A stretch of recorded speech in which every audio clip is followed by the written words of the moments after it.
Hi hello హెమెంటే journey అండి start అయింది. పాండిచ్చేరి అండి, ఇది పాండిచ్చేరి బీచ్.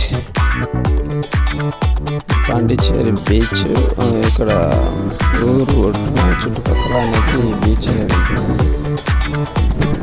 పాండిచ్చేరి బీచ్లో చాలా ప్లేసెస్ బ్రిడ్జ్ టైప్లో కూడా ఇక్కడ కట్టున్నారు.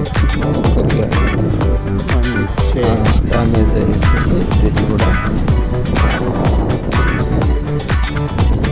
పాండిచ్చేరి బీచ్ చాలా పెద్దగా విశాలంగా బాగుంటుందండి. ఇదంతా షాపులాగా పెట్టింటారు. చాలా పెద్దదండి.